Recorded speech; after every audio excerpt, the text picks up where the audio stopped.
Video ng kilalang personalidad na si Barbie Imperial kasama ang controversial actor at estranged husband ni Sara Labati na si Richard Gutierrez. Spotted na magkasama ang kapamilya stars na sina Richard at Barbie sa isang gastropub sa Westgate, Alabang, Muntinlupa nitong Sabado ng gabi, January 6, 2024. Hindi gaanong malinaw ang video, ngunit mahihinuhang sina Richard at Barbie nga ang magkatabi sa isang mesa kasama ang mga ilang kaibigan.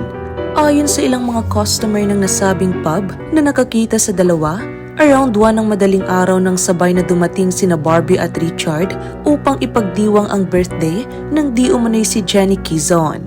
Sobrang kapalagayan umano sina Richard at Barbie sa isa't isa na pati raw pagpunta ni Barbie sa banyo ay inalalayan at bantay sarado pa ni Richard Gutierrez.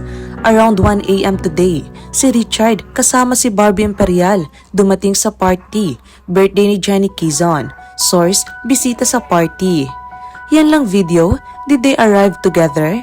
Yes, they arrived together. Then kahit daw magbanyo si Barbie, nakabantay sa pinto ng banyo si Chard. It's a Tipsy Pig Westgate. Yan lang parang tinatago rin sila ng mga kasama. Ang sighting kina Richard at Barbie ang unang pagkakataong nakita ang aktor na may kasamang ibang artistang babae habang mainit ang showbiz isyong hiwalay na si Richard sa asawang si Sara Labati. Hindi naman lingid sa kalaman ng marami na matagal ng single ang aktres na si Barbie Imperial at huli niya ngang naging karelasyon ay ang aktor na si Diego Loizaga.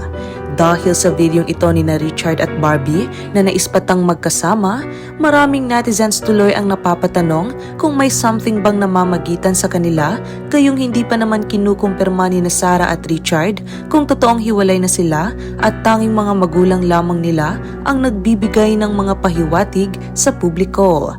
Hindi naman napigilan ng ilan na magpahayag ng negatibong komento para sa aktor na si Richard. Narito ang ilan. Ganun pala si Richard. Akala ko matinong lalaki si Richard. Di pala. Tirador ata ng bagets tong Retsard. Pero of course, okay lang sa madlang bayan.